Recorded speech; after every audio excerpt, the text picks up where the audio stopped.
By my clock, it's just coming to 10 o'clock, so we'll get underway. We've got a full agenda today. So first of all, we've got no apologies that I'm aware of. Okay. Any declarations of conflicts of interest that over and above what we are aware of? No. There's no matters lying on the table, and there's no public forum today. Right, the next item is the agenda, confirmation of the agenda. So I'll move that the agenda is confirmed without addition or alteration. Happy to second. Thank you. All those in favour? Aye.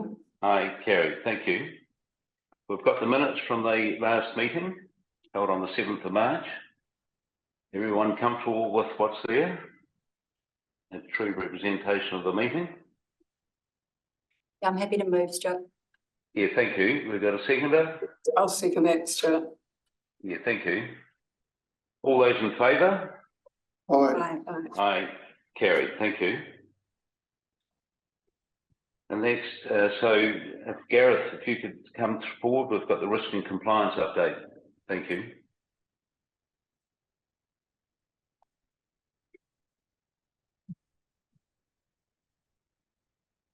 Morning, Chair, members of the committee. With your permission, Chair, I'll give a brief summary of my report. The report is for noting, and then happy to take any questions through you, Chair. Yeah, thank you. So as per my standard reports, usual structure, I'm not going to take you through anything in the same level of detail as in the report, but I will touch on some key items on the report for this meeting. So one of the things to mention is we've talked at numerous meetings around the compliance obligations management and a mandatory obligations register. So since the previous meeting, we have released the mandatory obligations register to business. You'll also see attached an internal assurance plan. As you're aware, we now have an internal assurance lead. There is an item on the PX agenda that we will talk to in terms of internal audit. But the plan's there for information. It has been seen and approved by the Chief Executive. Also attached is a fraud control plan. Hopefully the committee will remember that they recommended the fraud policy at the last meeting for adoption by the council. It was subsequently adopted by the council. That fraud policy noted that we would be working on a fraud control plan. That has been obviously reviewed and is attached for noting today. Thank you, Gareth. So any questions from members? I do have some, Stuart. Okay, there you go. Thank you. Look, the first one is probably the largest, maybe I'll just start with that, and it is around the shot of our wastewater treatment or wastewater disposal field and the ongoing failure of that and the abatement. This notices that it's sitting under and the need to come up with a new solution for that dispersal, which obviously services the whole of Queenstown.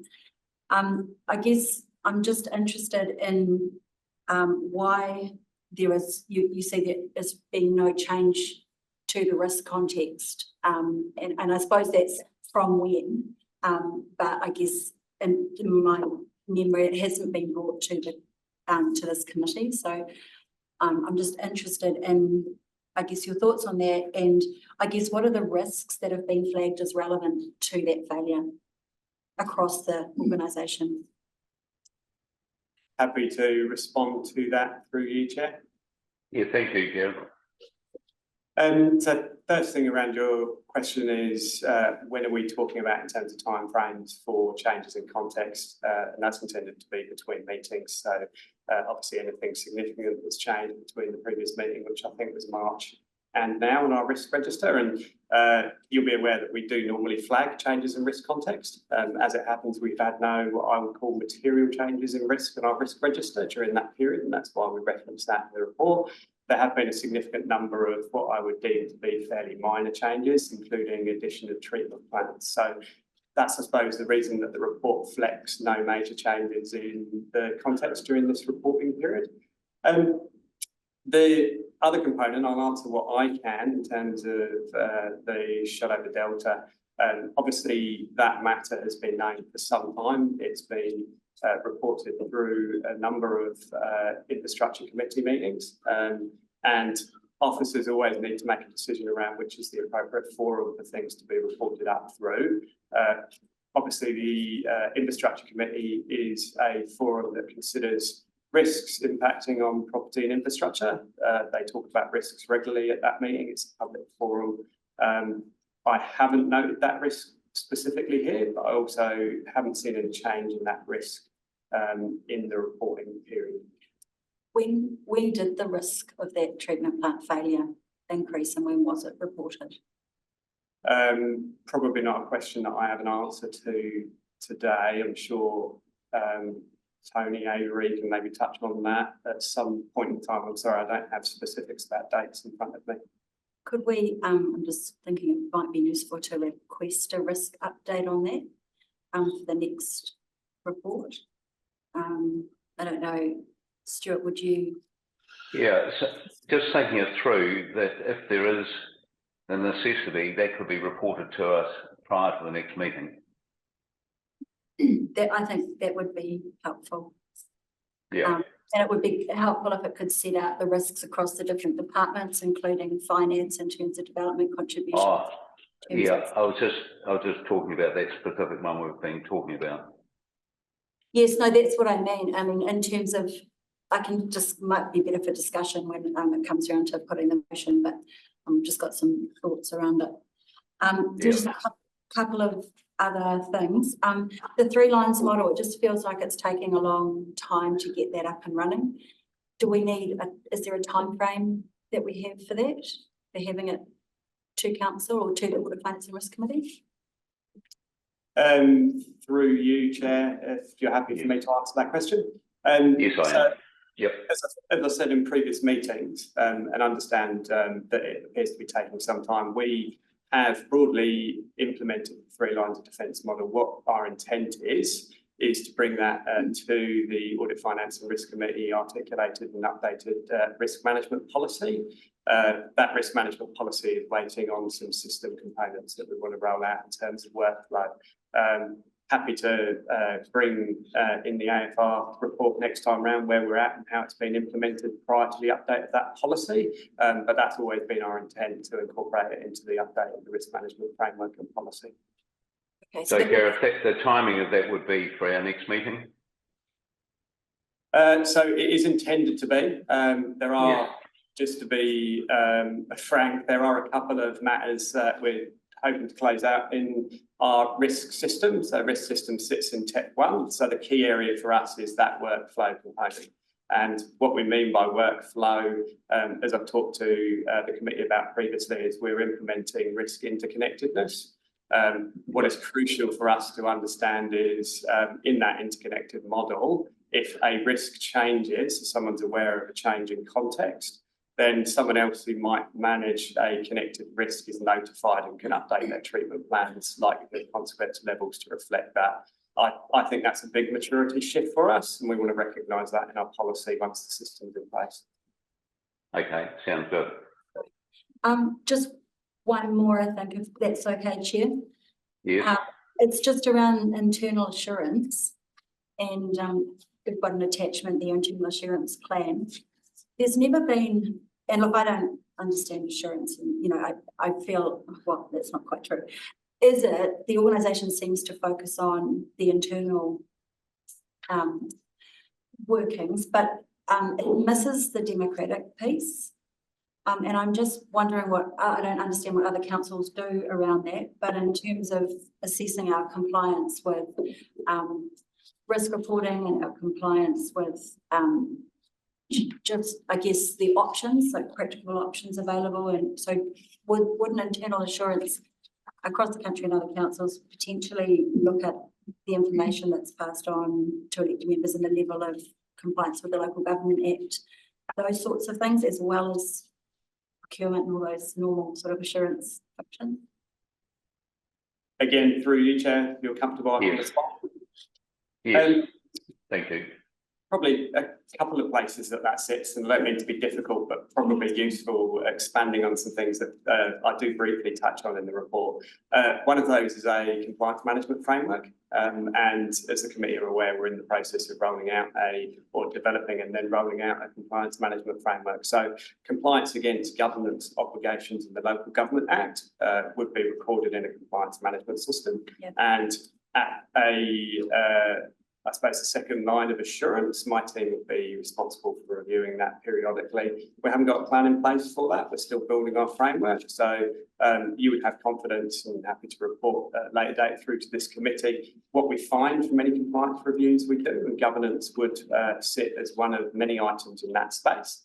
And then if something becomes relevant, and I mean relevant in terms of its risk level or our risk register, then that might be picked up through the internal assurance process. So the internal assurance plan that is attached to the agenda item today is based on risk. So our internal auditor has been through our risk register and identified things that are relevant, and he's also had a look at Deloitte, our external auditor's report, and identified the things that are relevant for Audit New Zealand and then for Deloitte.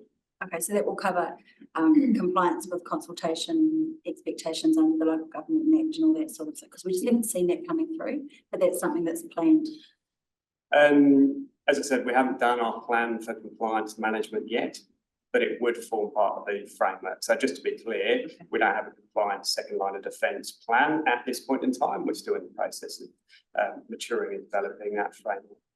Thank you. Appreciate it. Yeah, thank you, Gareth. Thanks, Stuart. Yeah, so any further questions?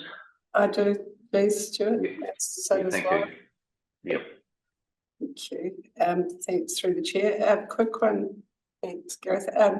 My question's around training. You know, a huge effort, 186 obligations and 103 statutes and bylaws. You've rolled out the mandatory obligations across the business. And another area on the fraud plan, and then I also felt the same question touching on our motor vehicle good score rating. Everybody knows how to drive those things and keep them up high. The competition level in councillor driving is pretty tough, but how do we support all of that? How do we actually roll out the training? The fraud plan, I noticed, is tagged to employees, and some of these issues touch on elected members as well. Whether this is something you can give us an update on next time, but what is the training program that ticks all these boxes for us? Happy to answer that question again for you, Chair. Yeah, thank you. Yeah. And it's a really good question because there's a lot in there you quite rightly point out. And it's probably not one framework of training. As the fraud control plan identifies, there's a number of areas of responsibility for making sure that employees understand their obligations.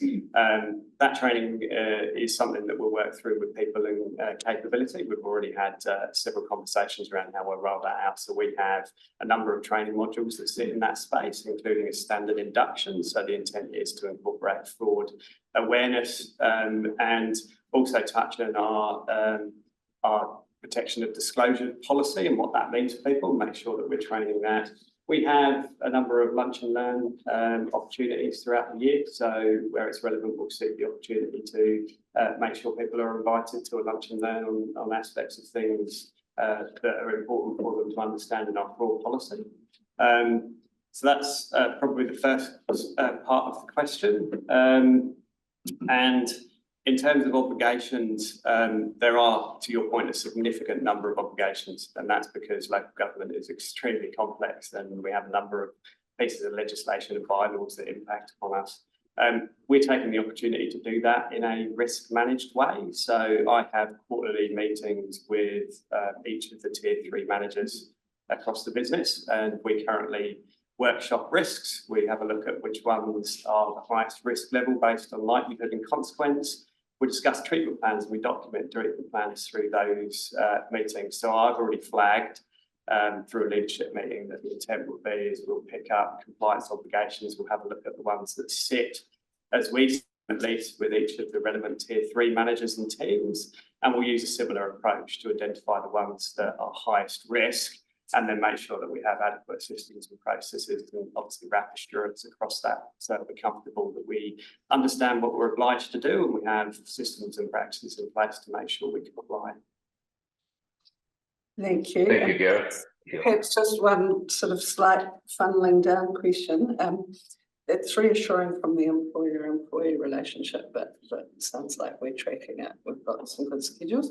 What about us being a risk to the organisation as elected members and volunteers who perhaps don't get a full induction or onboarding? How do we, is that a expectation of ourselves that we learn and prepare and are aware of the different obligations within the organisation and how we might put the organisation at risk? Through you again, Chair, if you're comfortable, I can respond to that. Yes, I am. Yep. So firstly, in terms of volunteers, we'll obviously need to make sure that we cover that off in their training and induction.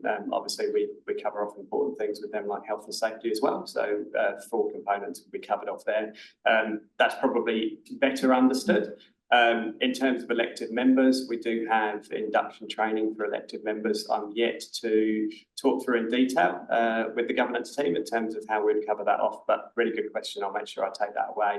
Happy to come back with an update to the committee next time round if that would be useful. Thanks, Gareth. Thank you, Gareth, and thank you, Lisa. Good question. Thank you. Yeah. Any further questions? Yeah, Mr. Chair, just Yes. couple of questions. Just following on from what Lisa said, the internal insurance plan, obviously it's a lot of work in there. Just want to understand, I might have missed something, how in the future from this meeting, how does it get reported, the outcomes from that plan? Are we reported by exception of issues, or how, we can't have pages and pages of all the background stuff, but and what your team are doing, but how does it get reported to us, the key points of it, or the key outcomes of it? Again, through you, Chair, happy to answer that question. Thank you, Gareth. So each of the reports that we, my team through the internal assurance lead prepare goes through our chief executive, gets obviously approved by chief executive, and then will come to this committee. So we provide a fairly detailed summary of the findings and recommendations for each of the internal audits. You have received an audit report previously from me on the direct appointment of suppliers. We have an updated one for the period 1 July to the end of the last calendar year on this agenda item as PX. So for each of the audits there, we will bring a report to you. Happy to take feedback if there's things that you find are not in that report that you would like to see. Happy to do so. I think you'll find when you see the PX report and it's presented later, it's a robust report that provides summary of findings and recommendations and where we're at in terms of implementing those. Okay, that's good. I just trying to understand, and those reports are basically what comes out of this assurance system to us. Right? Absolutely, yeah. Second one was down further on the work by the procurement team work program. Just in there, it talks about procurement forms and stuff, working on stuff there. I understood we were doing a bit of work on developer agreements. Are they included in those, in that type of work stream, or should I be asking Tony or something later on? Happy to respond again through you, Chair. Yeah, thank you, Gareth. In terms of the work that we're doing in the procurement space, that doesn't specifically cover off developer agreements. I know we're working on that. I probably don't have too much of an update. It might be something that maybe Brendan can cover off, possibly in a legal update later. Yep, okay. He's acknowledged that he's comfortable to do that. Right, thank you. Thank you, Mr. Chair. Yeah, thanks, Val. Any further questions? Yes, I can see. Yep. Just some thanks to you, Mr. Chair. Yep. Thanks for the report, Gareth. So just coming back to the first question on the wastewater treatment plant, thanks for the relevant here. There was some correspondence came out this morning that I haven't quite had time to go through in detail. At the March meeting, there was a short discussion on Tony with you where the non-compliance issue was raised. You've now said there's been no change in the risk or how we're approaching that risk as an organisation. Is there anything else we need to know in this committee with relation to that non-compliance issue from a risk perspective that we're missing? Through you, Chair. I'm happy to, I suppose, pick up that question. I'm not sure, unfortunately, I have all of the details, so my apologies for that. I am across the risk, so from a high level perspective, I do understand where we sit in that risk. There's a number of different components to that. I've seen the risk register that's being managed by the property and infrastructure team. I think it's very robust. I do wonder, given that I don't have all of that information in front of me, back to the recommendation that was raised earlier, whether we cover that off in a report to the next committee. Happy to do that. Or possibly if Tony Avery wants to cover off anything that's relevant today, that could be useful too. I think fair, Mr. Chair, there is no change in the risk profile. We've known for some time that we've had the dispersal field non-compliance issues. We received a first payment notice, I think, in 2021. And we're working with the ORC since then. It's an ongoing operational issue in terms of failure. In January, we had the treatment plant turnover sort of failed. Biological process failed, and there was we had significant odour issues. As a result of that, there was additional discharge into the disposal areas, which caused some of the more recent issues with the ORC. We've been working with them. The treatment plant's now back in operation and meeting its consent requirements. Effective non-compliance is the ponding of the effluent, the treated effluent, and its dispersal into the groundwater. That's the issue. So the team are working on resolving that over the last few months. There's no change in that risk. It will require a new consent application to the ORC. We're working on that at the moment in terms of getting advice from technical solutions. Council has put in $70 million into the LTP to fund the disposal option as an engineering. We've got engineering options around that at the moment. So that's those are all known risks. No change in that. Thank you, Tony. I should also note Okay. that we've also covered off with councillor workshop this year. We covered those off, the situation we're facing. I do have a few comments once the motion's been put. Stuart, I think you just foreshadowing it. Sorry, what was that, Nikki? I just have a few comments of just anticipating a quick motion. Does everybody agree? I've just got something to say in between. Okay. Thank you. Rightio. So any other comments or questions? If there's not, I'm happy to move to note the contents of the report. Is that a seconder? I'll second. Yeah, thank you, Lisa. All those in favour? I just had a few things to say. Sorry. Yeah. In between. Yeah, okay. Through the chair. Just speaking to this, I do have some concerns about what's being raised with the Audit, Finance and Risk Committee and this idea that the risk hasn't changed.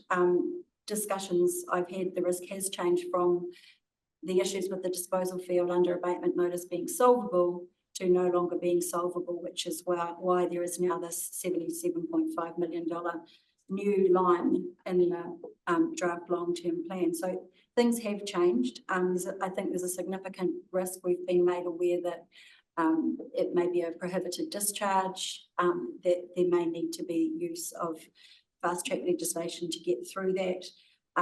This is significant, and what I'm concerned about is that things don't get reported in the right way, in a timely way, to the right forum, so that governance is aware at the right time. This has risk across a number of departments, as I see it, from finance to strategy and all our growth planning.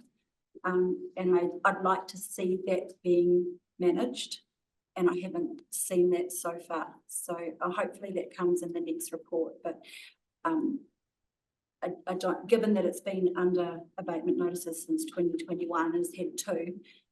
I would have thought when the risk elevated, when we could not solve the issue of the dispersal field and we needed a new one, I would have thought that that was a change in risk profile, and that would have come to this committee, and that would have been further explained in terms of the risks that then shot out from that across the organisation. So I have some concerns about how the system is working in the background, I guess, across all of our projects, if that, which is such an obvious one, didn't come to us proactively.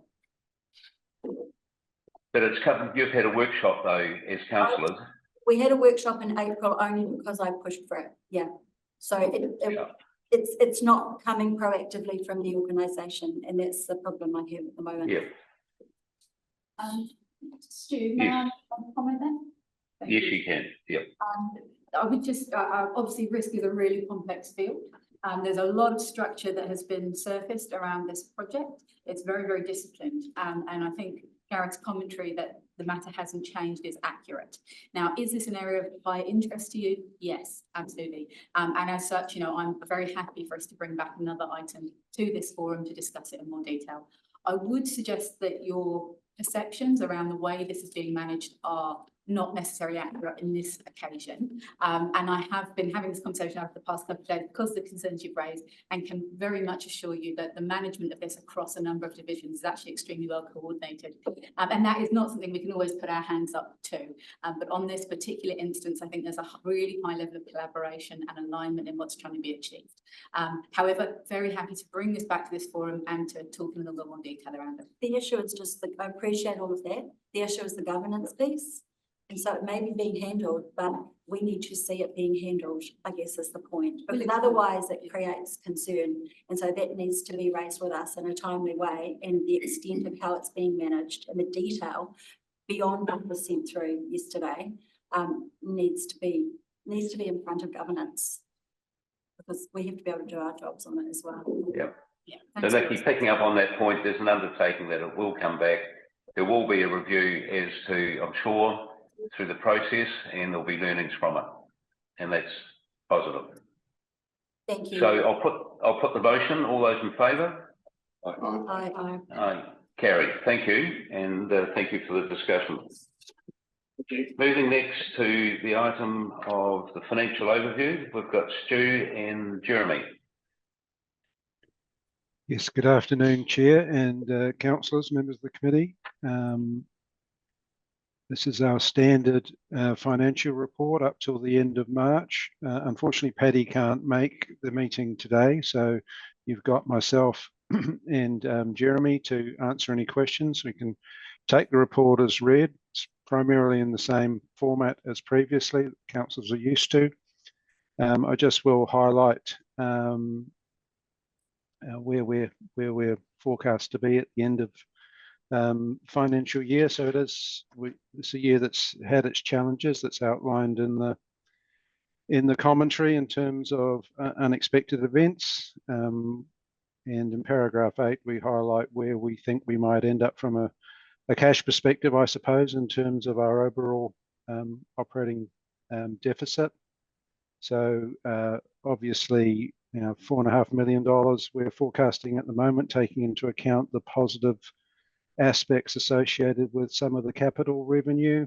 You look at that in perspective of a $242 million budget, that's under 2%. It's disappointing. We're going to try and mitigate some of those losses that we've had in terms of recoveries, but wanted to make that point. Happy to take questions, as is Jeremy, who's primarily the capital expert. Thank you. Okay, thank you, Stu. I'll open it up now for questions. Stu, Phil Moran, in terms of the year-to-date operating position, a number of mitigation options have been considered. Can you just run through those and what principles you apply to actually looking at how to mitigate the deficit?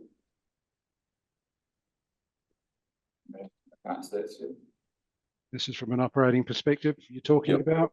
Yeah, well, so I just clarity about process that management's gone through to actually mitigate the deficit and the principles that were applied in making those decisions, or was it just basically opportunistic looking at where budgets are sitting? Just want to get a sense of how we approached it. Well, firstly, it's primarily we've looked at our opportunities for recovery of cost, which we've been working very diligently on in terms of the events that have passed. So there have been teams that are working in that space. both from a emergency works perspective and the issue around the Skyline Hill, that they're still in train. We haven't booked any of that recovery as yet, which is there's an upside should we do so, which I'm expecting we will. Secondly, in terms of operations, ELT have considered areas where we may be able to mitigate without altering levels of service, and that is centred on energy management in particular. So it's an area where we are overspent, and obviously we are looking to make sure we contain controllable costs, as for instance staff expenses, where we can delay appointments or mitigate replacements in that space. We've certainly been looking at that and have implemented some measures in that space, but there's not a lot we can do at this point in the year to materially alter our forecast. Just one final question, Chair. Yeah, thanks, Phil. In the last 12 to 24 months, there has been an issue about filling vacancies. Where do we sit in terms of current vacancies? I don't know whether Katie's in the room, but she's probably the one that our HR director can update us exactly where we are with vacancies. My recall in terms of our last report to ELT was that was a significant number, perhaps 70. It is a significant number. Yes, and we're still working on the recruitment agents of the vacancies. So they are still high. However, we've got a shadow council in Queenstown and other organisations that are experiencing the vacancies coming up.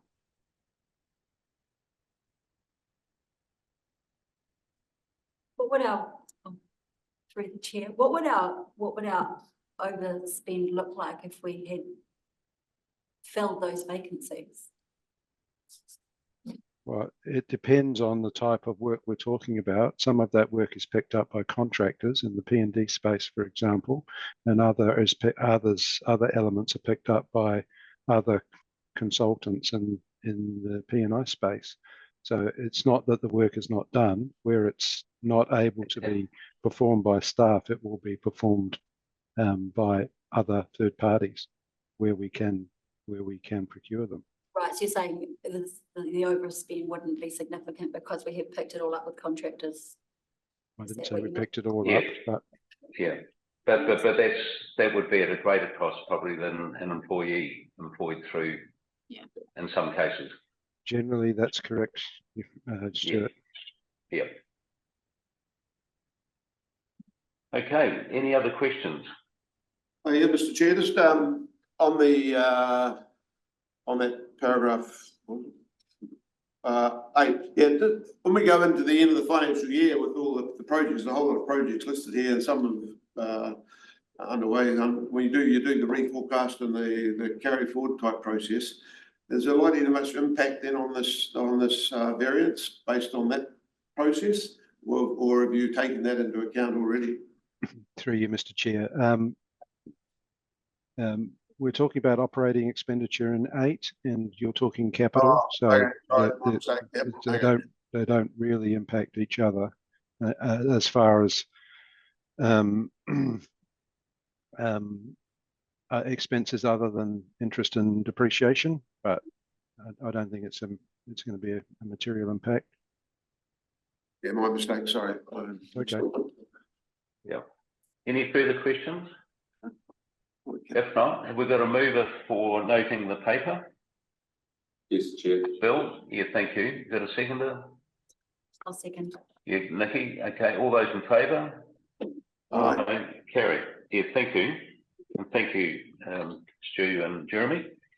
Moving on now to the sensitive expenditure. And once again, Stu, and we've got Grant Duffy.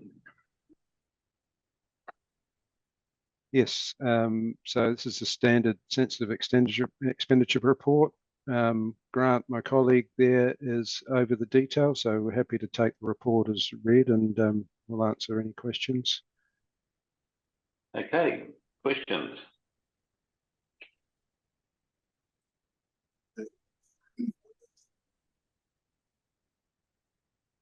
I do have a couple. I'm just getting my head around it. Sorry. So any, Others, while sorry. you're looking through, Nikki, any other questions from you? Away you go.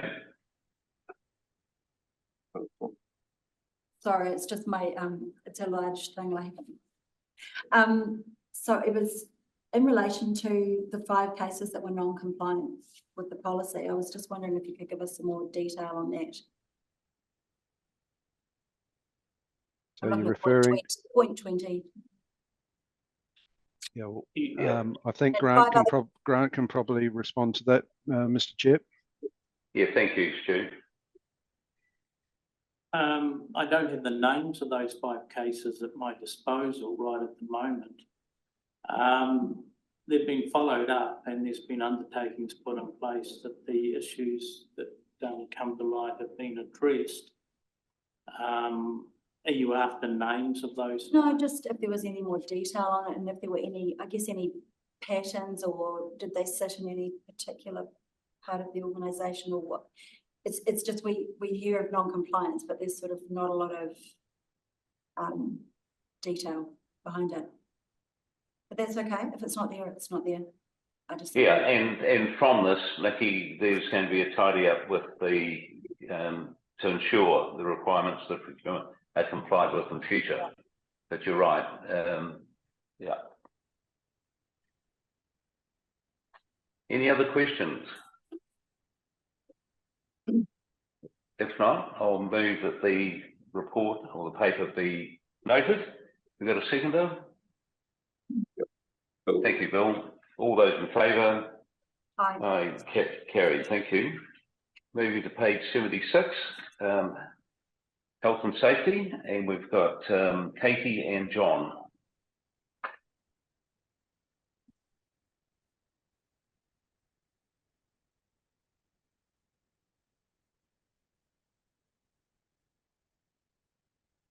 Lorena, I'm delighted to introduce John Winterbottom, our newly appointed Health and Safety Chair. And we're happy to take the report as read and open to questions.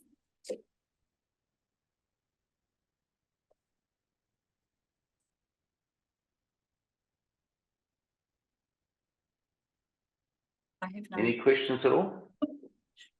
But Chair, I was wondering, is there anything, we've read the report, but is there anything in there you want to emphasise or highlight to us that you think we should be more aware of than just general report? I think that the contractor instances that people have responded well, and it was good to see the audit report follow up on the chlorine leak. That was well managed. Yeah, and it's an area and other things I'm involved in, it's contractors that cause the issues. Correct. And congratulations, John, for your appointment. Thank you very much. Yes, exactly.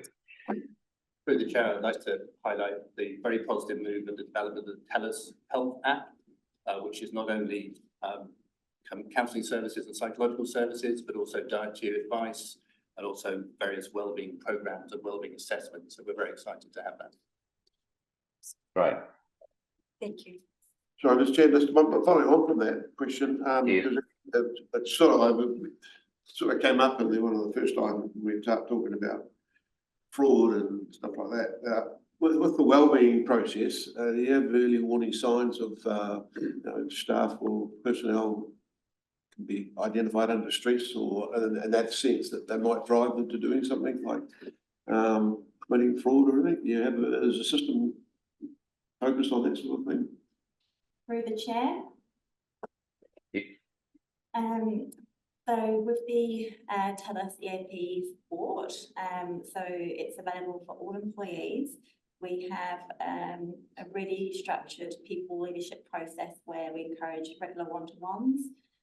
We have a structured performance management process as well. So any signs of someone potentially under stress should be picked up through those leadership one-to-ones with their employees. So, having come from the Navy with a tiered system of welfare. And so do you have a structure for the lowest level employees to report to someone in the middle level and then stack it up, or they all report to one person or consult or confer with one person in the department? Does it have any structure on it? Through the chair, Yeah, thank you, Katie. we do have a structure, so it will be whether it's the supervisor, the line manager reporting to that person, and then we also have whether it's the next available management line up from that as well. Okay. So you've got your tier 3s, your tier 4s, and tier 5s. Okay, thank you. Thank you. Okay, any further questions? Yes, please. Sure, through the Yes, chair. yeah, Thanks, Ian. Lisa. I'm interested to understand what kind of guidance and support we put around social media pushback on our staff and public interface pushback with our staff. Some of the social media commentary is pretty hard on people personally, and do we give guidance around how to process that, to either engage or not engage, and yeah, interaction with some of the key groups and moderators of those groups that are locally based to ensure that it's a safe media environment for all to participate in. I just feel like we're on the cusp of this in our society, and it can be really hurtful and harmful for our workforce to have to decide whether or not they're engaged with that. Can you speak to that, Katie? Would you like me to? Thank you, Slade. Good morning. No, also here, but the answer is yes to everything you've said. We do have a policy with regards to social media for staff. I really appreciate that question because you're exactly right. It is a really difficult and increasingly difficult space. But I think it comes down to, you were asking before about staff welfare. There is a heightened duty of care around the space. We make sure that we do have ongoing communications, conversations with staff, especially if there has been something quite targeted. Then there's care wrapped around that, and it's something that we are more and more aware of and conscious of. Did you want to add anything now? Very quickly, so just whole corporate services. Yeah, I guess just to expand on what Megan's saying, the policy that we have in place does offer some clear guidance for staff as to when to engage, when to disengage. And also our statements that sit both on our website, on our social media pages, do make it very clear what is acceptable and not acceptable behaviour, and that we do reserve the right for staff to remove themselves from conversations. And we have a general approach around sort of warning. So we can monitor that very closely. We're very aware of what the effect that has on the staff, whether they're operating on behalf of council or in a personal capacity as well. So does it support extend to elected officials as well? Anytime they want to have a conversation, of course, but I think the elected officials are equally in this space in a very difficult position. I think they're pretty good at supporting each other. I'd like to think, but you can answer to that. I think one of the points that we've been made aware of is that often our own comments are reported for hate speech and removed when we try to present the balanced viewpoint or picture in dealing with some of our local moderators. So it's us all being aware of the challenge of being safe and operating in that environment, but certainly appreciate any guidance you can give us as elected members, and appreciate also that some staff are choosing to just remove from these platforms and not engage, and I feel that's entirely appropriate in some circumstances. So yeah, thank you. That is quite right. And I think I would also add that not actually being subjected to it is a personal choice that more and more staff do make. So there are certain forums that I know they're choosing not to actually engage with. But I'd also add that the dilemma is, do you respond, or do you leave a vacuum? But frankly, the most powerful thing that we've seen in over time, over years that I've seen, is when the community self-moderates. And that's really powerful, and is often is a strategy that is often forgotten, but sometimes enabling the community to respond is a strong response. Mr. Chair, there's another question. If you say, if you choose not to actually follow some of the social media, and I presume in the organisation someone's keeping an eye on it, because there could be something come up that's quite important that we should possibly know about. And so I maybe I don't follow Facebook very much, so I might miss out. I know some people, there are lots of issues raised on Facebook, and some of it most very valid needs to be addressed. So I just wondered how, all very well staying away from it, but how do we pick up on the important bits? No, I'm happy to respond to that, Mr. Chair. So again, very good question, because we're very aware that we do have staff who have chosen to stay away from it for their own wellbeing purposes.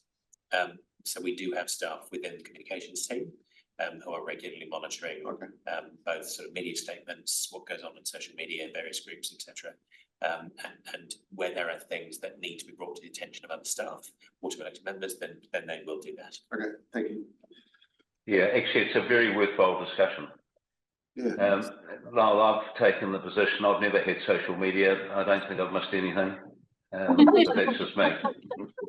And if people want to talk about me, go to it. Lots of good Finance ourselves, Stuart. Yes. Controls these. Okay, any other questions or thoughts? If not, I'll ask someone to move. Move, Stuart. Yeah, thank you. You got to thank you, Heath. Seconder. Thank you. All those in favour? Carry. Thank you. We'll go to page 88 now, the Climate and Biodiversity Plan update. We've got Michelle and Kirsty. Kirsty will take the lead on this. Thank you, Chair.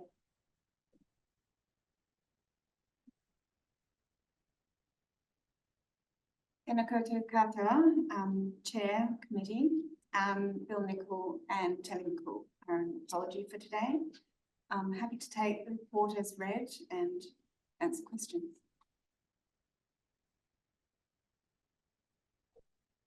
Questions? Ian Mickey? Thank you, Mr. Chair. Thanks, the report's great. I'm just interested, and it's great to see you doing the work on that energy and the forecasting peak demand, and it's obviously a really important piece of work. Just wondering, what's coming next back to us, sort of, and is this going to be sort of fleshed out in terms of the risks, in terms of what we're trying to do elsewhere in the district in different departments, and even with the airport, is there a piece around, once you get that information, then looking at, I guess, the risks and opportunities in that?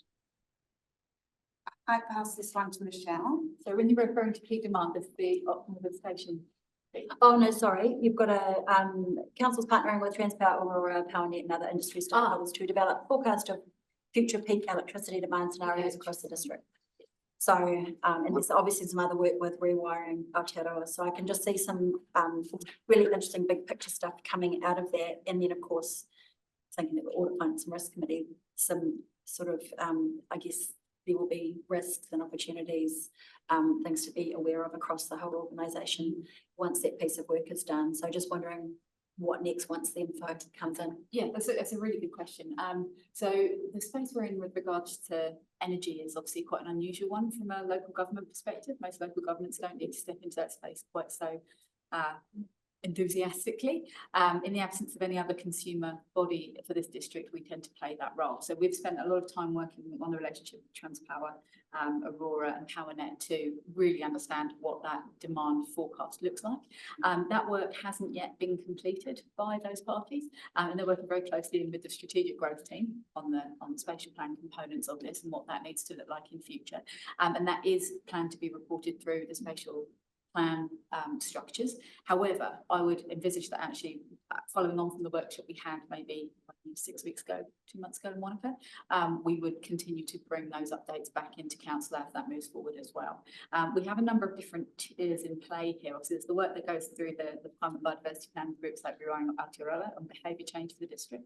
There's some internal activity through our property team, and we're consulting on that as part of our LTP for replacing the energy upgrade. So that will be coming through the traditional pathways there in the organisation. And you know, I think where we're in that sort of slightly innovative space where we're trying to engage community groups to collaborate, that's another piece of work that's only just coming out of the ground. So I would see the primary route is going to be through those regular updates back through to council. If the risk profile changes around this, then it will come through to this forum. But again, I'm really happy to discuss energy in a separate session or a workshop for this group as well, because it is quite an interesting space. We're having to keep very alive to. What would a change in risk, sorry, through the chair, Stuart, what would a change in risk profile look like? So if, and you know, I'm thinking this is a scarce resource at this point, and there's a number of activities they're wanting to electrify. So a lot of demand and a lot of growth.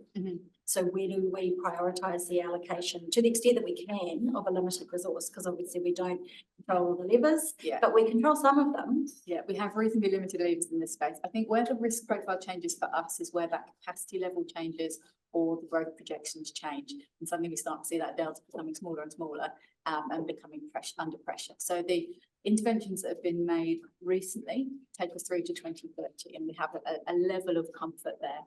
Should there be a massive step change? So for example, if the government suddenly incentivised everyone to get an EV and to make massive changes at home, that might change the profile. It's not looking wildly likely in the immediate future, but those are the kind of factors that would change what that risk profile looked like. But I think that is an area that's worth us considering in a little more detail.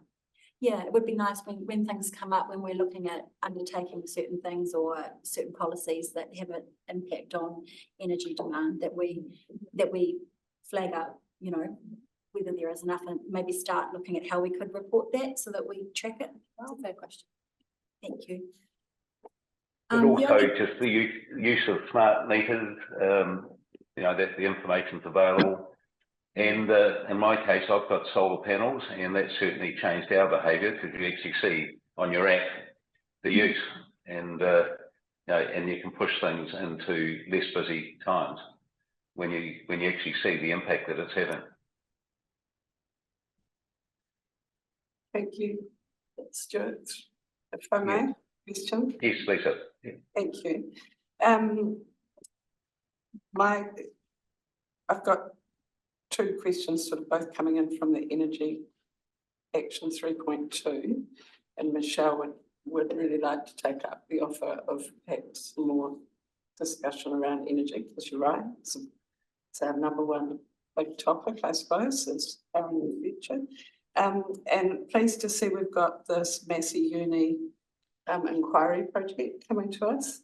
With the district plan, what I see is some of the barriers to solar being some of our district plan guidelines, like the panels needing to be attached to the building, the size of some of the panels. We perhaps we could look at other forms of mitigation with screening and things. Are we expecting much change to come out of the recommendations of the inquiry project that would be fairly easy to adapt to, or are we still looking at quite a convoluted process to get some quick wins on the board, I suppose, as to enabling new forms of tech?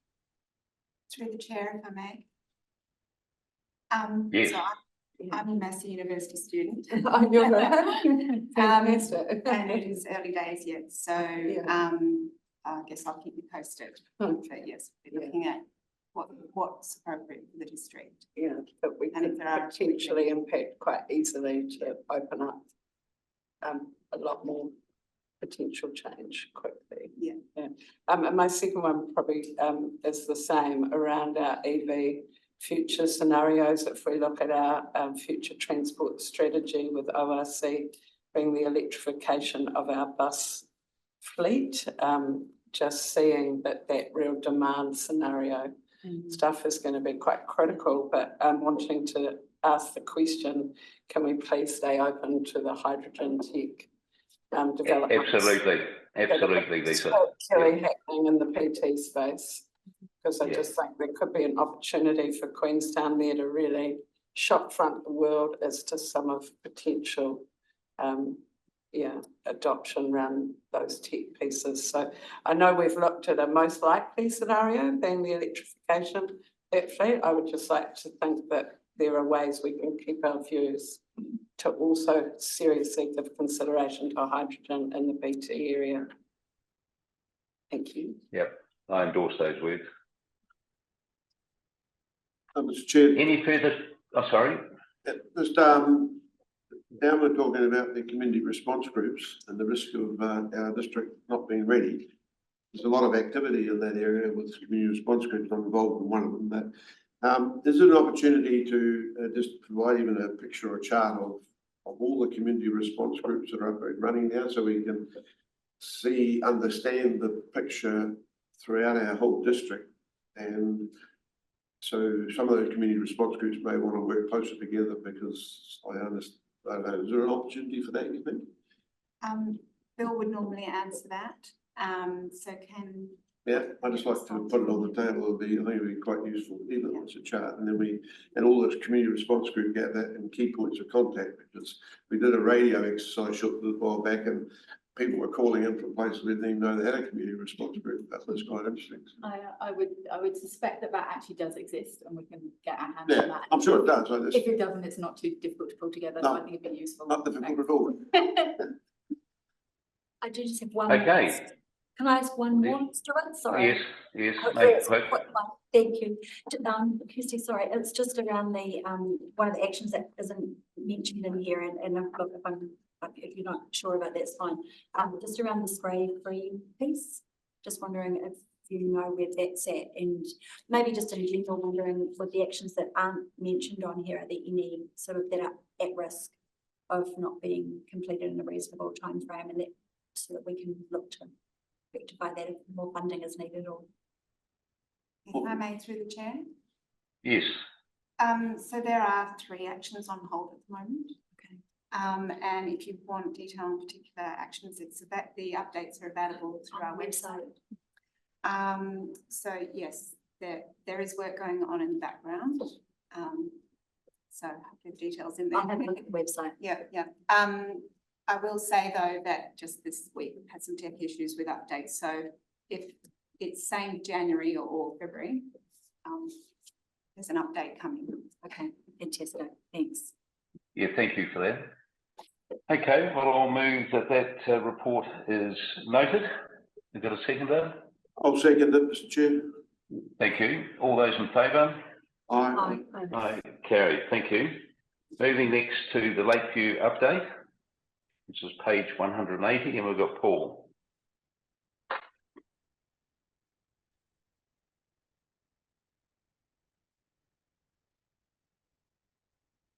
Morning. Yeah, morning.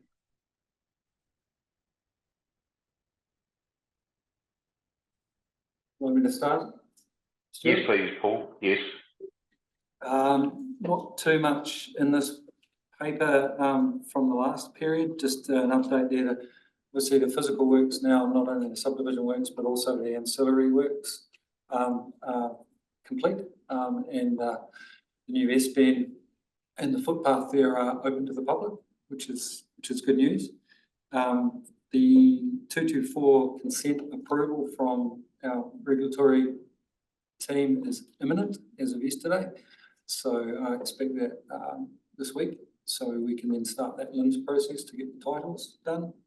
We are looking at expediting that LINS process, so again, looks like we'll have those titles within the next, I'll say, 1 to 3 months. And the developers program is kicking on as per their previous reporting. They're not holding back on anything. It's worked through their sales and marketing, and still looking to get started within the next 12 months. Apart from that, I'll back to you, Chair. Okay, open it up for questions. Yeah, Heath? Thank you, Mr. Chair. Paul, thank you for your report again. I'd just like to raise that you say in this report that the works are completed. We're expecting titles to be issued in the next 1 to 3 months. In the March report, same reporting issue, works were finished and we're expecting them to be finished within the next month, and same in December that we're expecting this to happen. What's to stop us sitting here in September and reading the same clause in the same report saying it might be another month or so?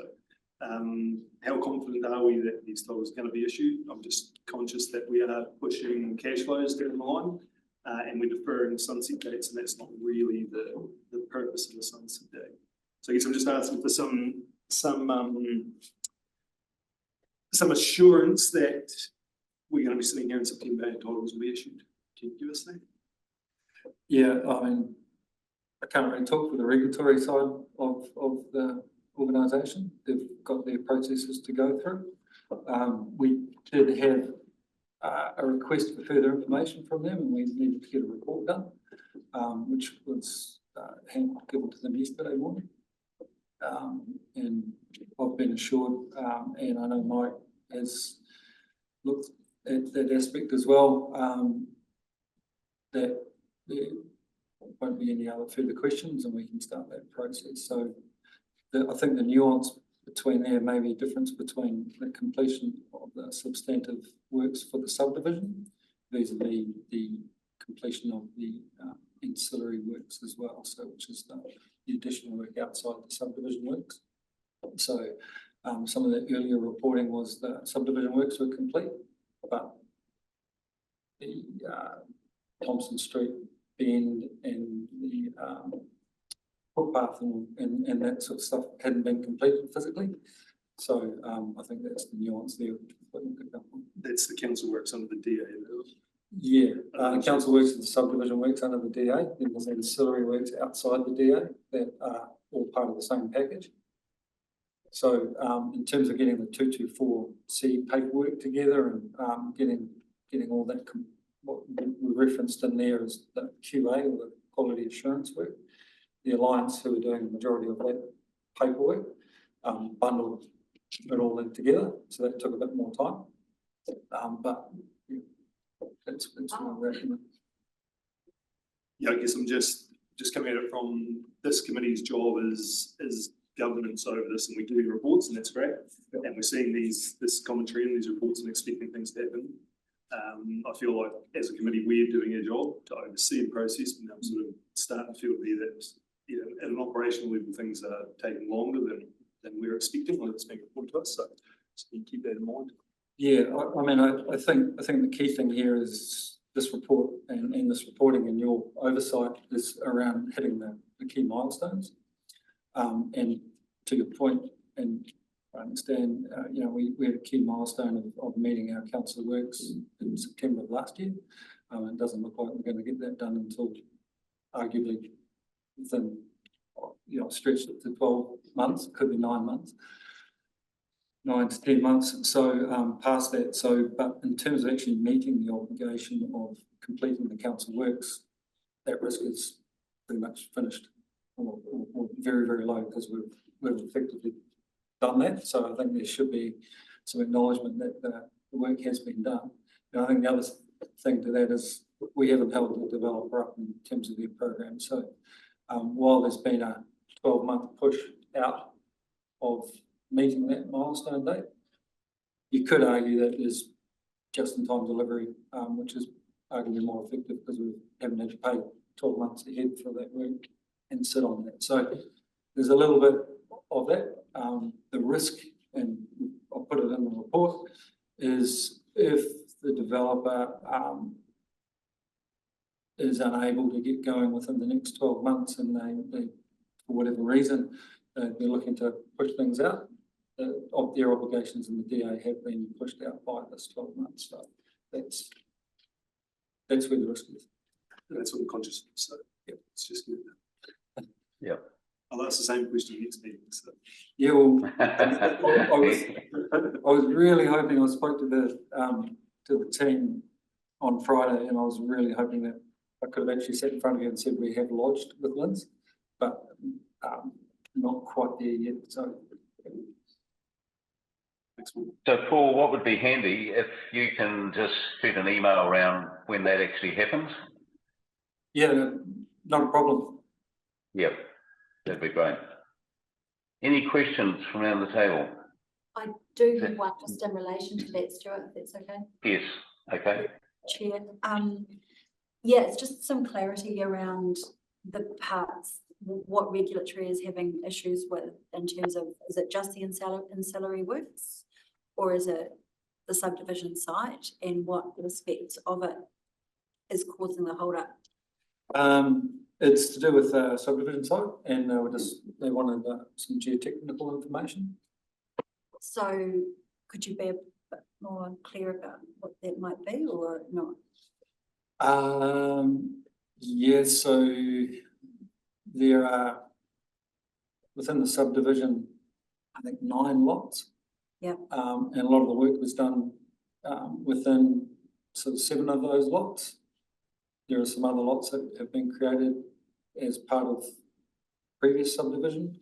So all they wanted to do was get the geotechnical information across the entire subdivision. So there are 2 lots that haven't been surveyed for geotech or something? Oh, they have been surveyed for geotech. The consent team just didn't have that information, so we had to get that, compile that information from. Okay, so it's nothing to resolve. It should be quite like it's just administrative work. They just wanted to be assured that they had that geotechnical information in a report on file. So yeah, we've now got that. Okay. And we didn't have to go in there and do work. We were able to call on some of the developers' geotechnical information and some of our previous geotechnical information. We just had to get the report put together. It took about 3 weeks. And that's everything we should know? That's, as far as I'm aware, that's everything. No fish hooks, no. Thank you. Okay, any further questions? Just a couple of dollars. Under the earlier report, it talked about a 0.7 million share of credit for Lakeview. What, you know what that was about? A 0.7. Yeah, 0.7 million. It was in the finance report. No? No, I'm not aware of that. But okay, we'll check it out, mate. And the $1 million. I tend to round up in the report, so 0.7 would probably come across as like 700,000. 700,000. 0.7. Yeah, most of them are reporting in this. No, it was in the finance report. It was under Lakeview. It's under the Lakeview. I can go back. The previous report. Yeah, the earlier finance report we had this morning. Yeah, so I mean, the infrastructure team are obviously managing these works through that. So as part of the finance report and that previous paper, they may be getting down to that granularity. Okay. So for the, what is the $1 million extra additional costs for the alliance, is that since, has that happened recently? Was that, it's come to light? Or was that another report that I should talk to? Yeah, back before they started and before the alliance was awarded the contract, obviously, well, and when they were awarded the contract, it was within, I think, again, I'm not across management of the alliance, but I think there was a document called TOC, and that TOC, which is effectively a contract, an estimate for the price. So we're using the TOC estimate in my previous reporting. Yeah. There's been a $1 million additional cost over and above the TOC. But as I've reported here, that's still within our forecast for Lakeview, or within our budget for Lakeview, which was approved back in 21. Mr. Chair, the last one was just a real basic question. We're still trying to get sign off and go to title to the Linz and that. Is there any indication when we're going to get some payment from first lot? Any time frame? Yeah, so that would be the milestone in here, I think, settlement of stage 1. So the so in table 2, developers' obligations, there's satisfaction of stage 1 settlement conditions. And that's expected to be within the 24-25 financial year. So within the next 12 months. For next June. That can't happen until issue time. Sorry? That can't happen. Yeah, I realise that. I'm just want to make sure I've got it clear in my mind. We're going to get some revenue. Yeah, and just to the previous point, the risk there is because our sunset date or our council completion date has not yet been established. Because until we've got title, once that date's established, then the developer's on a 20-month, I guess, sunset date or 20-month period with which they would need to settle. So the risk here is if we don't, let's say we had title today, they would have 20 months from now with which to settle. Do you have an indication of whether they would go early or late?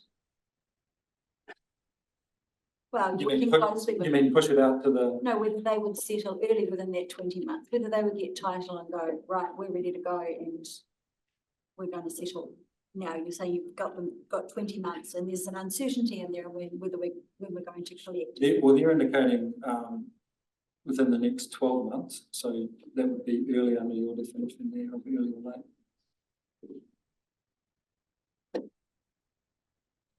Thank you. Okay, thank you for that update, Paul. Any further questions? If not, I'm happy to move the noting of the report. We've got a second there. Yep, Heath. All those in favour? Aye. Aye, carried. Thank you. Right, the next paper is page 111. It's the annual privacy update. We've got Niall, Katie, Ryan, and Brendan. So we've got quite a team.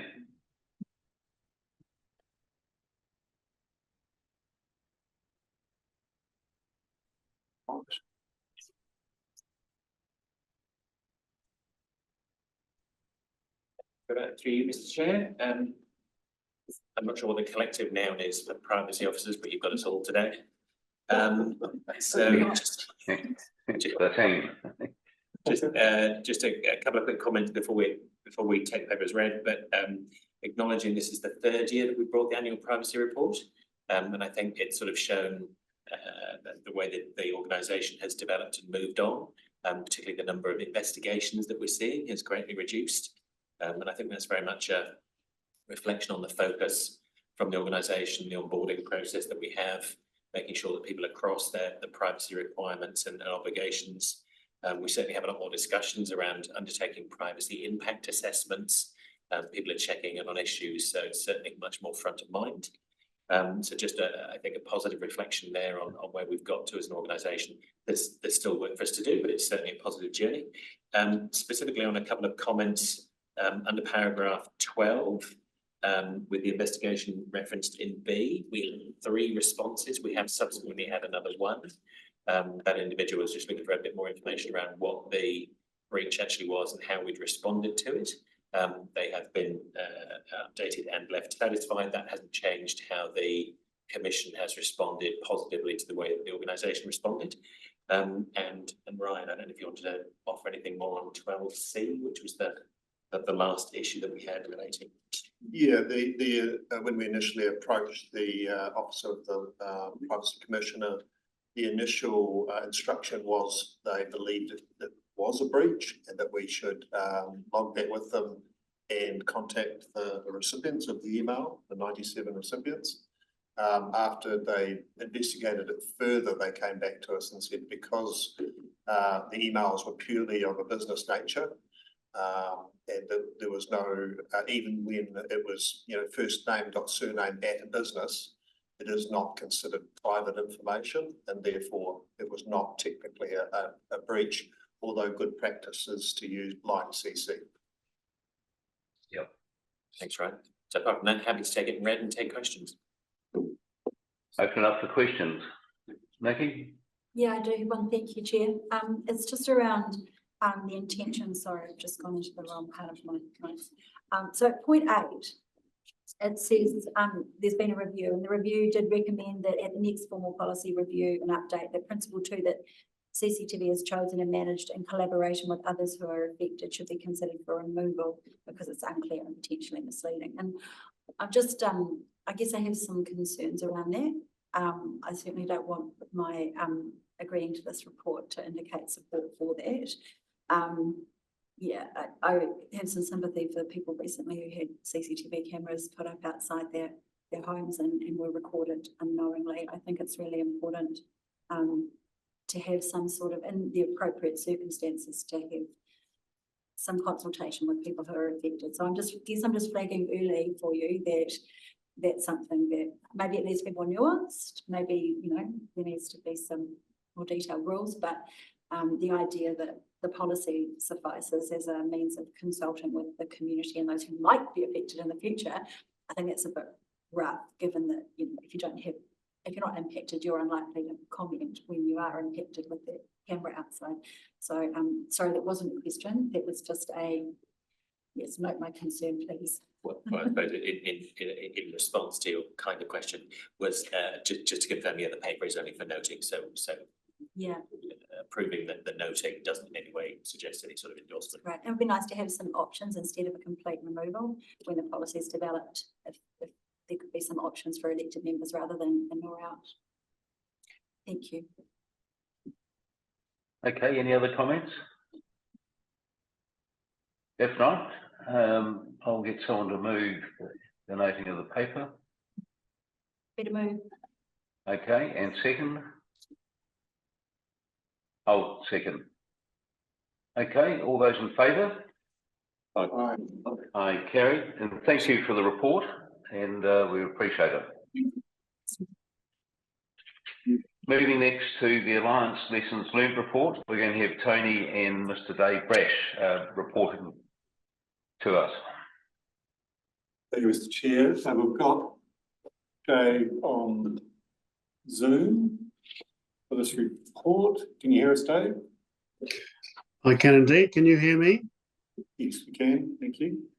I'll hand over to Dave to take committee through the report. It's his report. The cover report hasn't attempted to summarise Dave's report. It just identifies the actions, the two sort of broad sets of actions. One being, if council ever considered an alliance type approach again, some things to think about, and then some recommendations from Dave or some from the lessons learned about perhaps dealing with the remaining life of the alliance. And you'll see in there that there are some suggestions from the Chief Executive himself about how we might deal with those recommendations from Dave. So, and I'll hand over to Dave to talk through his report and then take any questions. Okay, kia ora tātou, everyone. So thanks for the opportunity. I'm not going to repeat the presentation that I did to the workshop. I think the easiest thing to do in the second sense, and I know you're busy anyway, is to just take questions. But in the covering report to the Audit and Risk Committee covers off and does a good summary anyway of the main findings of my report. So I think the real critical question, in my view, for this committee is really about applying those lessons going forward and how, in particular around if you're faced with a similar set of circumstances, you set up the appropriate reporting and risk management and oversight of such projects which have inherent complexities and risks, which we're all now obviously aware of. So look, I think the best thing to do is just get into it and reply to questions through you, Mr. Chair. Okay, thank you. Right, I'll open it up to questions.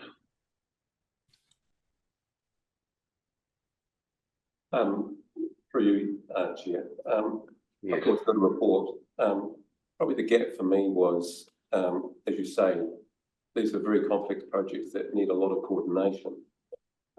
Is there a gap in the hierarchy of management of the council in terms of having a person and the equivalent of a chief operating officer role to actually do that role? And did you consider that in preparing your report? Not explicitly, and but you're correct. The complexity. So for these sorts of projects, you really need the kind of skills you need. I think you're putting your finger on is those commercial hard-nosed skills, so you're across it. There's a number of ways you could do to achieve. You could work to achieve that. I didn't give that any specific consideration though as an option.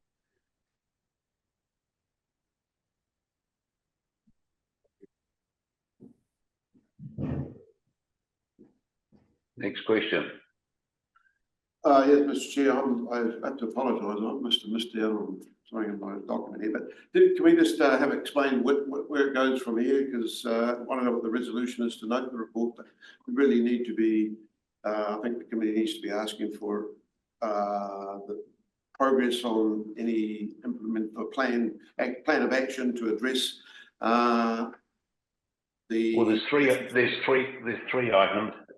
We also note the independent lessons learnt from the review, report of the performance of the Alliance, and the final one is the proposed actions in response to the recommendations made in the report. Okay. So it's a bit wider than just noting it. Yeah, okay, sorry, I don't know how I lost my agenda. Yes. But in one.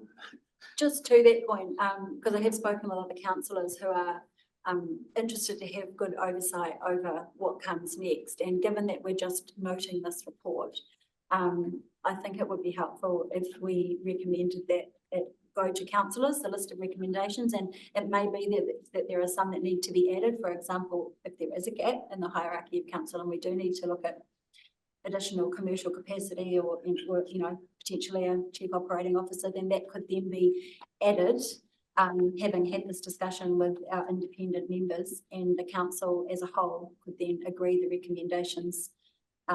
I think that would be important because I think they need to be agreed to be actioned. They need to be part of a motion, part of a resolution. But I think maybe the appropriate thing for us to do here is make a recommendation and send it up to full council. I don't know how my other committee members feel about that. Well, Chair, that's why I raised it. I thought I read Darryl noting the thing that there's nothing in the resolution requiring we agree an action plan and require it to be reported, the progress of that reported to be reported back to this committee. So, Mr. Chair, if I can just, paragraph 17 contains a series of recommendations in terms of actions which respond to Mr. Brash's 5 lessons learned recommendations.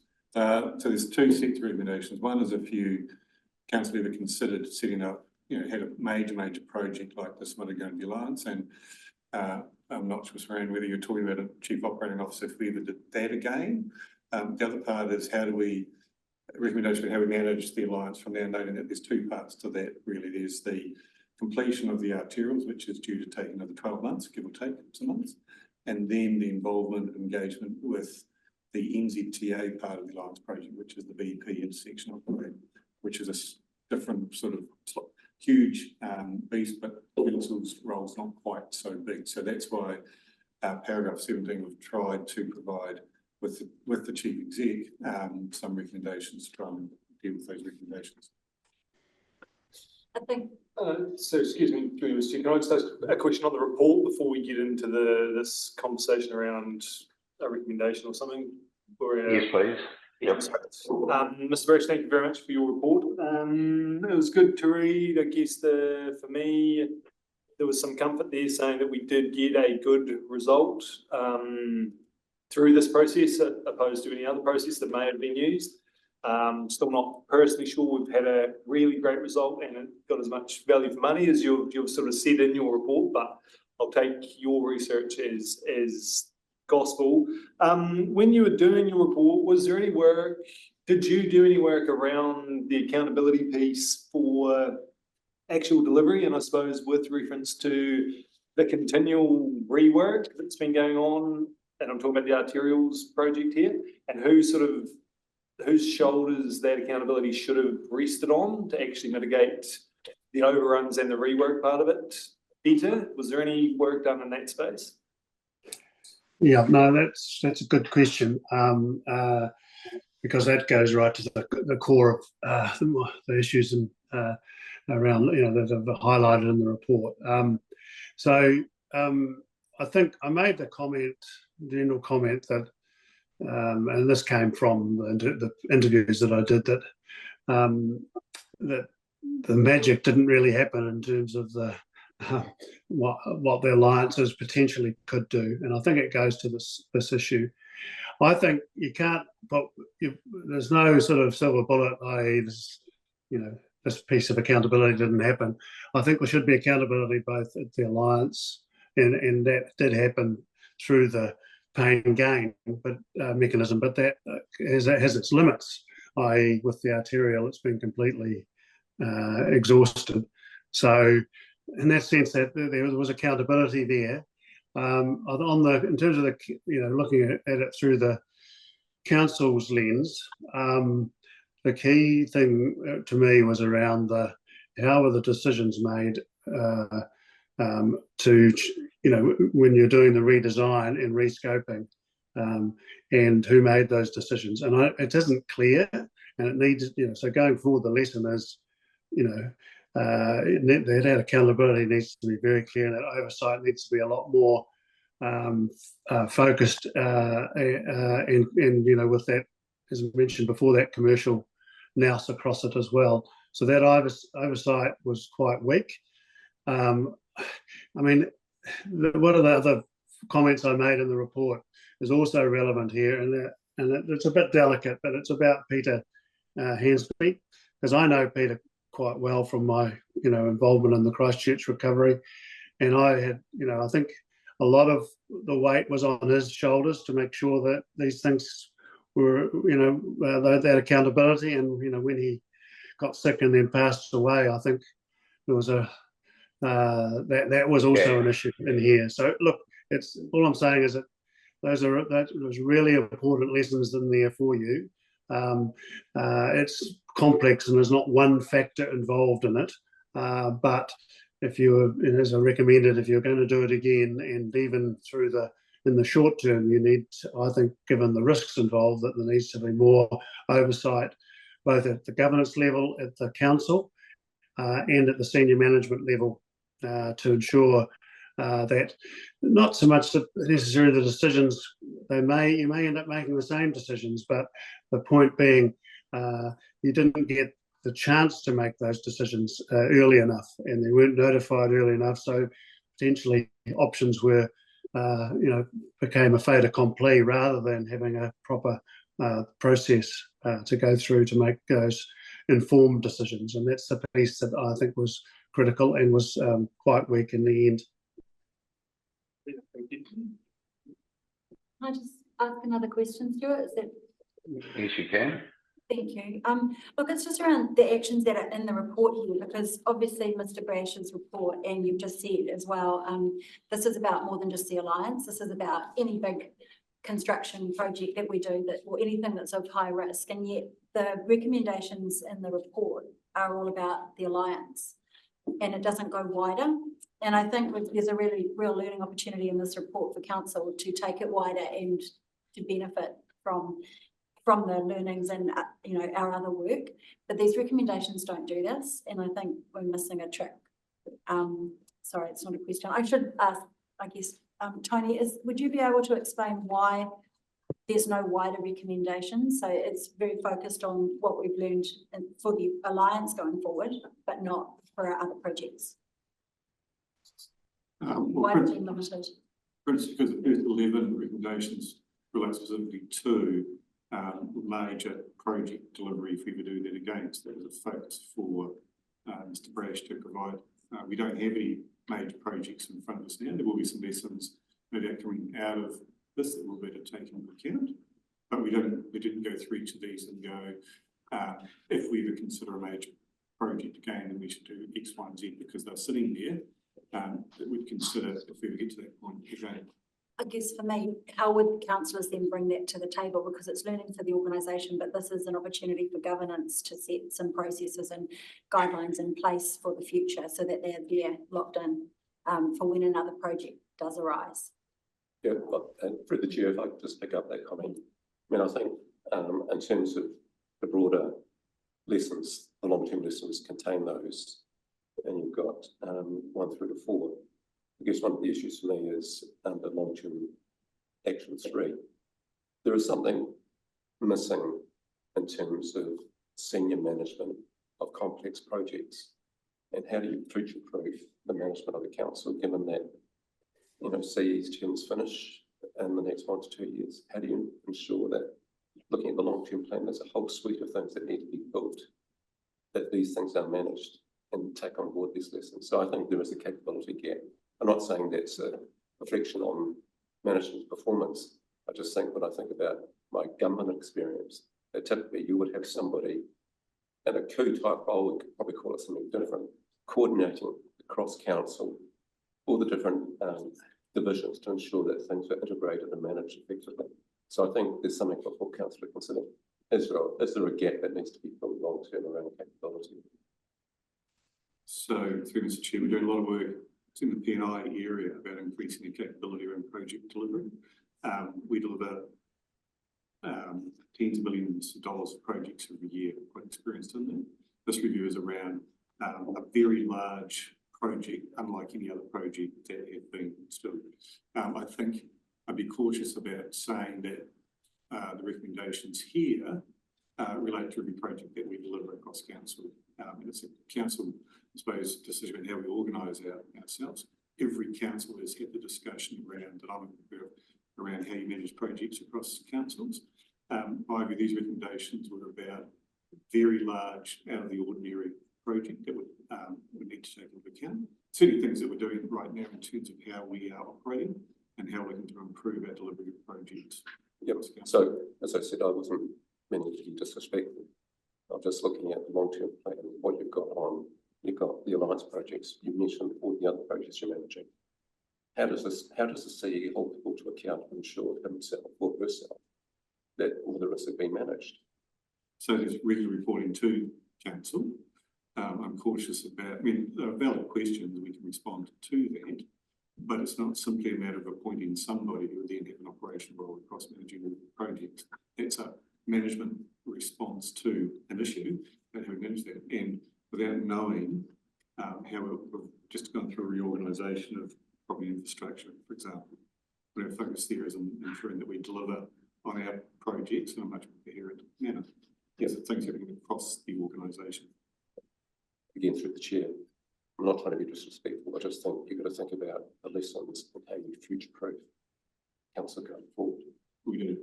And I think in terms of processes, to think through, are there any gaps?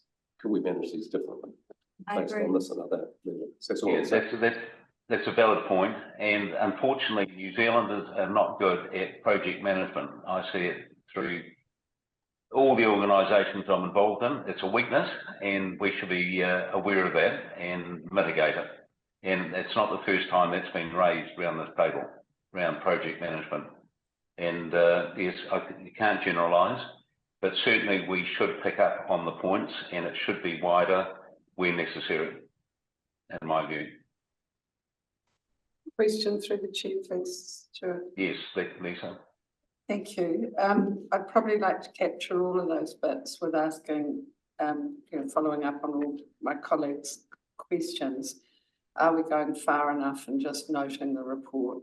Do we need to be clearer with our recommendation around picking up the lessons learned and our proposed actions to it? And I'm coming from there. I'd see a real push from central government to make sure that we're using integrated thinking across all of the reform pieces that are happening around the country. We're going to face this on our local water done well. We're going to face it on potential push for future CEOs to manage things where council don't necessarily have the capability or expertise. We're going to be challenged to be working more collaboratively, not competitively in our regional partnerships. And I just agree that this is a future-proofing. There's ownership around all the stuff that happened with the Alliance. It came out of a very challenging pandemic environment, hopefully never to be repeated again. But I think our community's forgotten that all the word alliance means it's not a specific company that we can throw rocks at. It is just the name around a collaborative, integrated thinking approach to delivering our work. So my question, which I started with, but to sum it up, how do we make this stick? Are we going far enough in just noting the report, or should there be a recommendation from this committee that means we apply it across a wider scope of delivery than just this Alliance project? Yeah, I fully agree. I think there's more work to do in this. I wouldn't want to make a recommendation on this. I want us to recommend that there is some more work done and then it comes to full council. Could If I just may. make a comment, sorry, through Mr. Chair. Yes. So I tend to agree that the way the agenda item stands at the moment, we probably need a little bit more weight in it, I think, from this committee.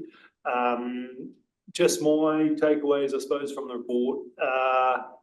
In hindsight's a great thing, right? And I mean, in hindsight, there was poor design, there was some unknown risks. Council probably took the brunt of those risks somewhat unknowingly.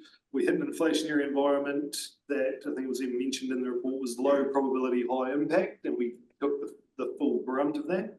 And so some of the stuff around the timing on the reporting of the budget overruns. Now, unfortunately, you only know what you know, right? And hindsight's the only way to actually know those things. So out of all of those, you know, things that came out of it, I think the timing on the reporting of the budget overruns is the only thing we could have had real better control of, in my opinion.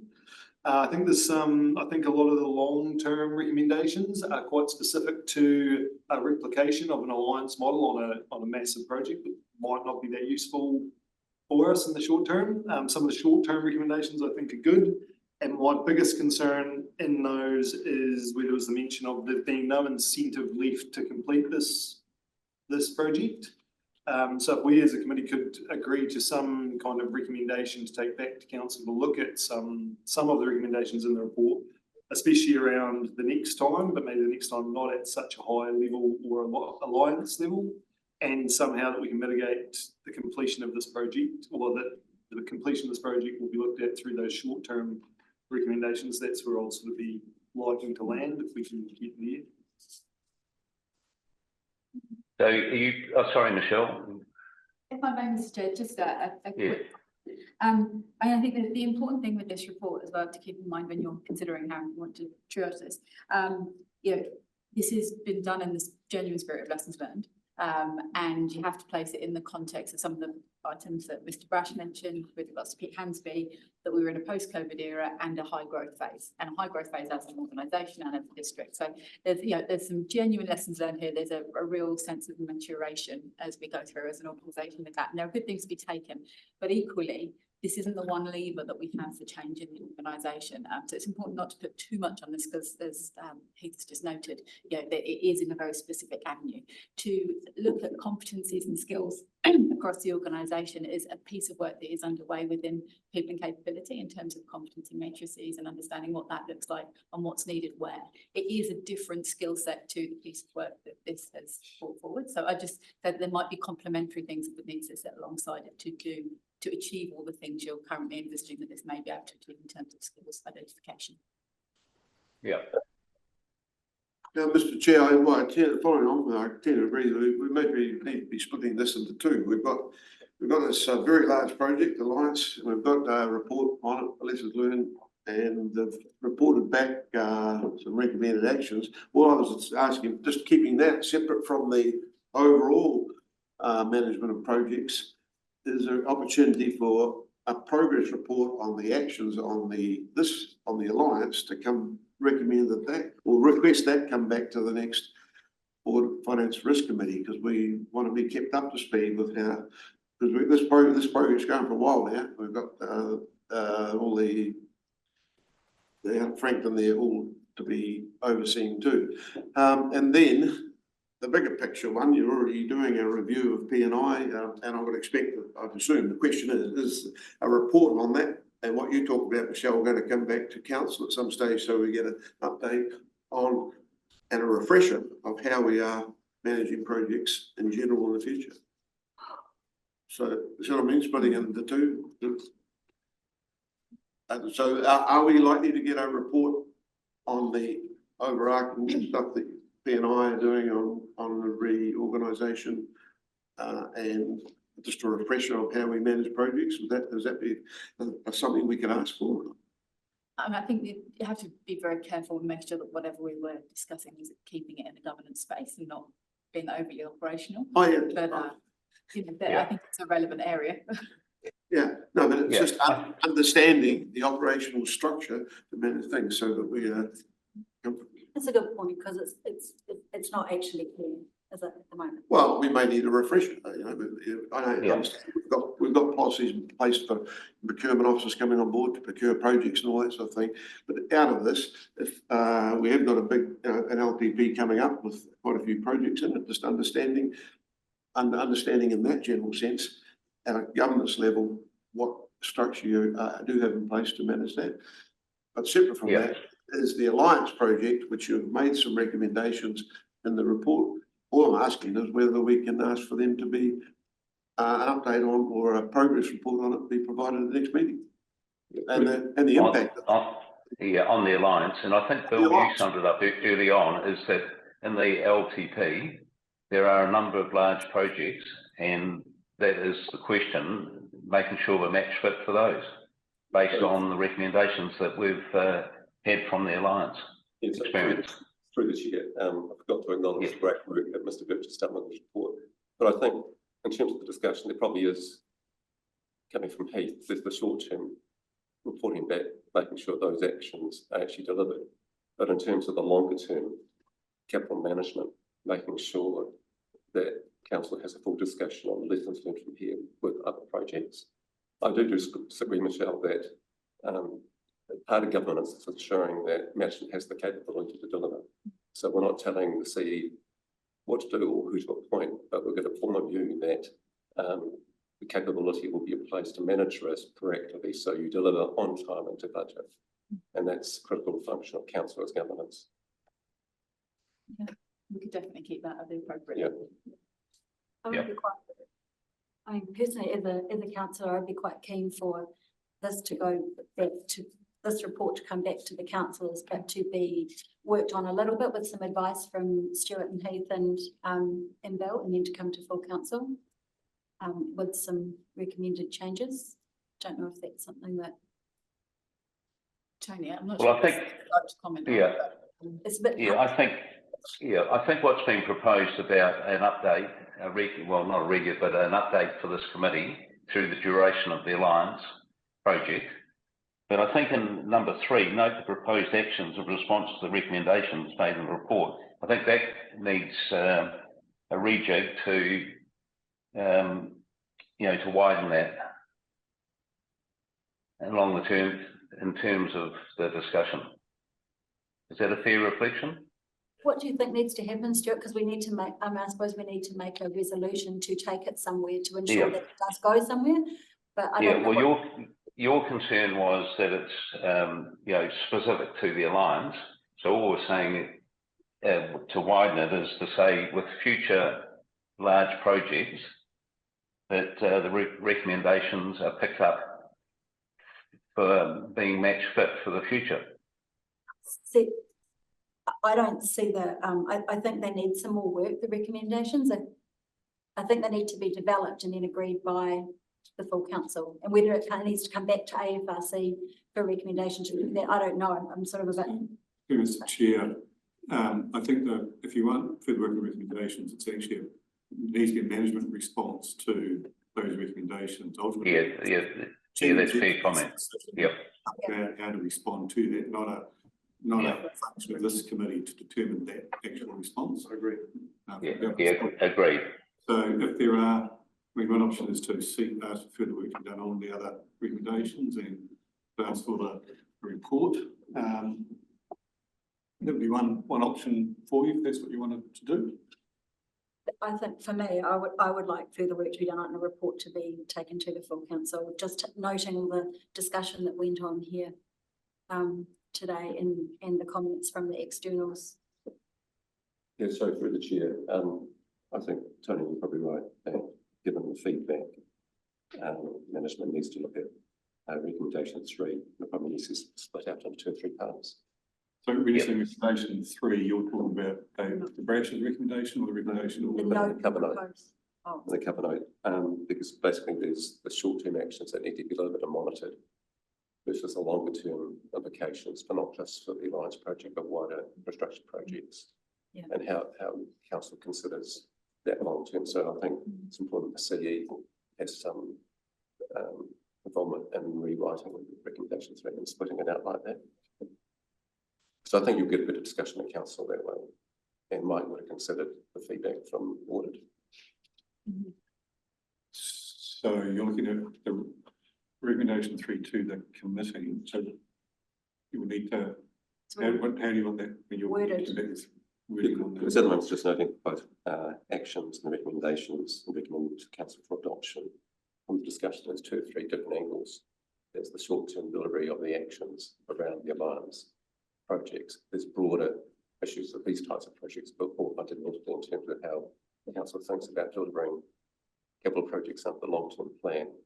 What implications are there, if any, for how our council is organised to deliver those based on earnings from this and other projects? And that basically means you can have a really open, constructive discussion at council.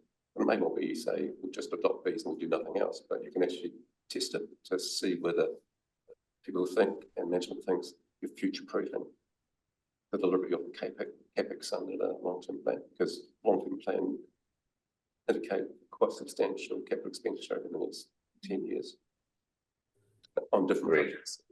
Do you think we can catch that by introduction of a 4th recommendation to instruct officers to prepare a further management report that focuses on the short-term implication of life and the long-term implication of long-term? I suggested to ask the chief executive Yeah. to report back, would undertake work. And to be delivered to where, here in the first instance or council in the first instance? Well, my view is to be to the full council. Yeah, council, yeah. It'd actually be a council decision based on the view of this committee. Because he's responding to our feedback, so it should go to council with this report. Yeah. So Bill, that's number 3 that we're talking about, that's been widened.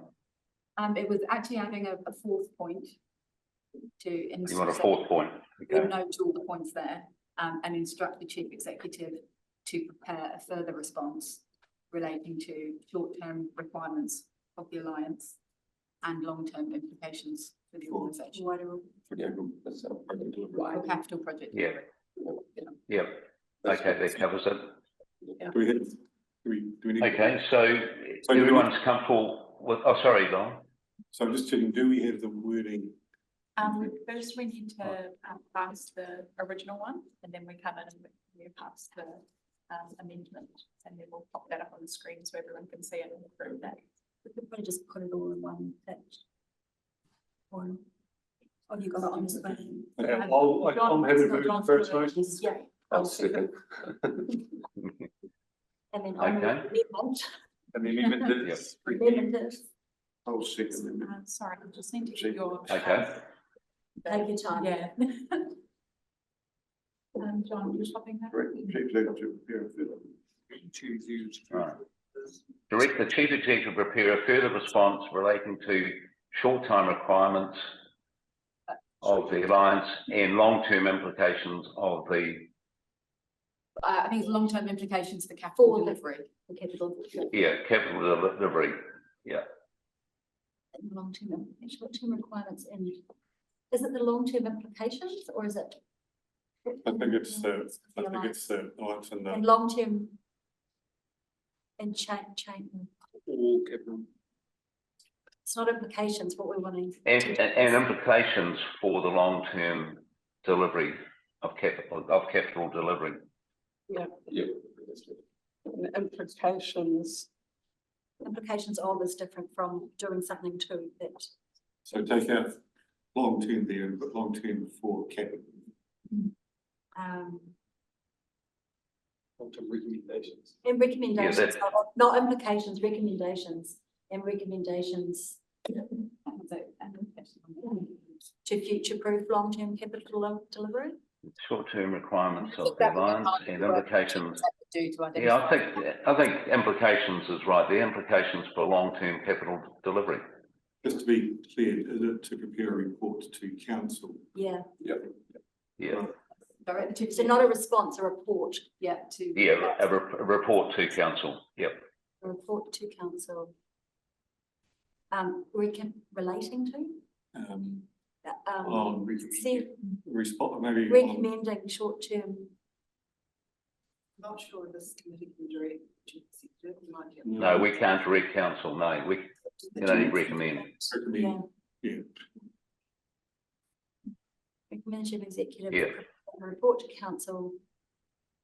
Around the short-term requirements of the alliance and implications for long-term capital delivery. I think that sums it up. Outlining, I think, is better than relating to. Yeah. Outlining short-term Okay. requirements. You want it to be open enough for them to explore what the scope looks like. That doesn't quite make sense. Sorry. To prepare a report. We don't want him to outline short-term requirements. We want him to outline improvements based on the short-term recommendations and it's just the wording. So he doesn't get confused. I mean, we could. I'm sure that the chief executive will have follow-up conversations. Report to council outlining short-term requirements of the alliance and implications for long-term capital delivery. I think maybe the short-term requirements of the management of the alliance. Yeah. Yeah, okay, yeah, fair enough. Yeah. Not of the management, but for the management of the alliance. Yeah, for the management of the alliance. And I think it's recommendations for long-term delivery. I don't think it's implications because we don't want him to explain the implications. We want recommendations. Well, recommendations by to improve. We'll also outline and understand the implications because you don't recommend something without understanding the implications. So they are kind of inherent, but I think and recommendations for long-term. And recommendations. Yeah, that's. Yeah, no, I think implications is the right word there, because we're talking about requirements for the management of the alliance and implications for long-term capital delivery from that.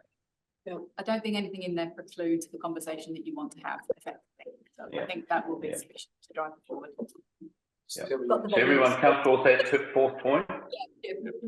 Just on a technical basis, so does that cover us that the CE can go and prepare a report so we can capture some of these short-term recommendations from this report so they get implemented sort of ASAP? Yeah, because we don't want to actually delay the pace, do we? In noting those actions in there, so maybe the short-term requirements and management of the alliance shouldn't slow down actually taking any of these steps. Is that the intent of the audit?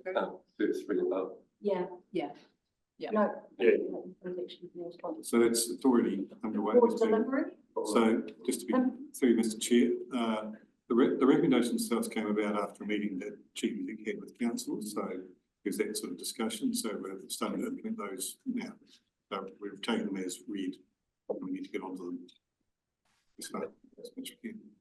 That doesn't mean to say that there won't be other short-term responses that we need to implement, but we will. We put management and governance of the alliance. Sorry, I'm not being specific, but it's a resolution and we're talking about governance here. And actually it does address governance, doesn't it? Yeah, management and governance of the alliance.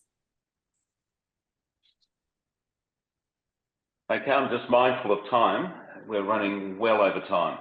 So not to